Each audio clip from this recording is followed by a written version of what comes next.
आज के समय में अगर भारत के युवाओं में सबसे ज्यादा चर्चा किसी एक मुद्दे की है तो वो है अग्निपथ स्कीम। कोई इसे देश के भविष्य के लिए जरूरी कदम बता रहा है तो कोई इसे युवाओं के भविष्य के साथ खिलवाड़ कह रहा है। सवाल ये नहीं है कि योजना सही है या गलत, सवाल ये है कि सच क्या है। और आज इसी वीडियो में हम जानेंगे अग्निपथ स्कीम क्या है, ये क्यों लाई गई, लोग इसका विरोध क्यों कर रहे हैं, इसके फायदे और नुकसान क्या हैं और सरकार इसे कैसे बेहतर बना सकती है। अगर आप एक स्टूडेंट हैं, डिफेंस एस्पिरेंट हैं या बस देश के भविष्य को समझना चाहते हैं तो इस वीडियो को पूरा जरूर देखिए। सबसे पहले समझते हैं कि अग्निपथ स्कीम आखिर है क्या। अग्निपथ स्कीम भारत सरकार द्वारा शुरू की गई एक मिलिट्री रिक्रूटमेंट स्कीम है जिसके तहत आर्मी, नेवी और एयरफोर्स में युवाओं को 4 साल के लिए भर्ती किया जाता है। ऐसे जवानों को अग्निवीर कहा जाता है। पहले जहां सेना में भर्ती होने पर 15 से 17 साल की परमानेंट सर्विस और पेंशन मिलती थी, वहीं अब यह एक शॉर्ट टर्म सर्विस मॉडल बन चुका है। इस योजना का मुख्य उद्देश्य है सेना को ज्यादा यंग, फिट और टेक रेडी बनाना, डिफेंस बजट पर पेंशन का बोझ कम करना और युवाओं को डिसिप्लिन व स्किल्स देना। अब सवाल उठता है कि यह योजना सरकार के लिए क्यों जरूरी लगी। सरकार का कहना है कि भारत की सेना में एवरेज एज लगातार बढ़ रही थी। साथ ही डिफेंस बजट का बड़ा हिस्सा पेंशन में जा रहा था, जिससे मॉडर्नाइजेशन और न्यू टेक्नोलॉजी पर खर्च कम हो रहा था। अग्निपथ स्कीम के जरिए सरकार चाहती है कि सेना ज्यादा अजाइल बने और देश का डिफेंस सिस्टम फ्यूचर रेडी हो। लेकिन यहीं से शुरू होता है विवाद। लोग अग्निपथ स्कीम का विरोध क्यों कर रहे हैं? सबसे बड़ा कारण है जॉब सिक्योरिटी और पेंशन का डर। ग्रामीण और मिडिल क्लास परिवारों के लिए सेना सिर्फ नौकरी नहीं बल्कि पूरे परिवार की लाइफ टाइम सिक्योरिटी होती है। 4 साल की सर्विस और पेंशन न होना उन्हें भविष्य के लिए असुरक्षित महसूस कराता है। दूसरा बड़ा मुद्दा है कि 4 साल बाद 75% अग्निवीर्स को बाहर कर दिया जाएगा। युवाओं को डर है कि 21 से 22 साल की उम्र में बिना परमानेंट जॉब के वे दोबारा बेरोजगार हो जाएंगे। तीसरा कारण है अचानक लागू किया जाना। कई स्टूडेंट्स सालों से आर्मी की तैयारी कर रहे थे।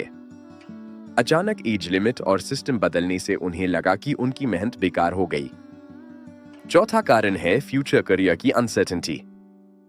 सरकार ने कहा है कि एक्स-अग्निवीर्स को पुलिस, कैफ और प्राइवेट सेक्टर में प्रेफरेंस मिलेगी, लेकिन जमीन पर इसकी रिटन गारंटी नहीं दिखती।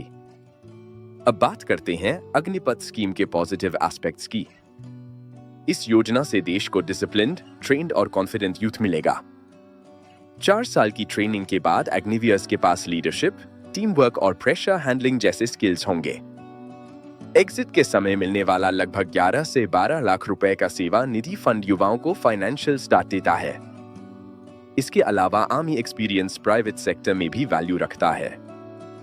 लेकिन इसके नेगेटिव एस्पेक्ट्स को भी नजरअंदाज नहीं किया जा सकता। परमानेंट जॉब और पेंशन का न होना रूरल यूथ के लिए बहुत बड़ा लॉस है। शॉर्ट सर्विस की वजह से एक्सपीरियंस्ड सोल्जर्स की कमी हो सकती है। यूनिट बॉन्डिंग और लॉन्ग टर्म बैटल एक्सपीरियंस पर भी सवाल उठते हैं। अब सवाल आता है कि प्रोटेस्ट्स कहां से और कैसे शुरू हुए। प्रोटेस्ट सबसे पहले उन राज्यों में ज्यादा देखने को मिले जहां डिफेंस एस्पिरेंट्स की संख्या अधिक है। अनएम्प्लॉयमेंट पहले से हाई था और अग्निपथ ने उस फ्रस्ट्रेशन को और बढ़ा दिया। पॉलिटिकल सपोर्ट और सोशल मीडिया ने प्रोटेस्ट्स को और तेज कर दिया। अब बात करते हैं कि सरकार को क्या करना चाहिए। सबसे पहले गवर्नमेंट को क्लियर और ट्रांसपेरेंट कम्युनिकेशन करनी चाहिए। एक्स-अग्निवीर्स के लिए जॉब्स की रिटन पॉलिसी और फिक्स्ड कोटा लानी चाहिए। सर्विस पीरियड को 4 से बढ़ाकर 6 से 7 साल करने पर भी विचार हो सकता है। पेंशन या पार्शियल लॉन्ग टर्म बेनिफिट जैसे ऑप्शंस पर चर्चा जरूरी है। अब सबसे अहम सवाल, क्या अग्निपथ स्कीम पूरी तरह गलत है? नहीं। और क्या यह पूरी तरह परफेक्ट है? वो भी नहीं।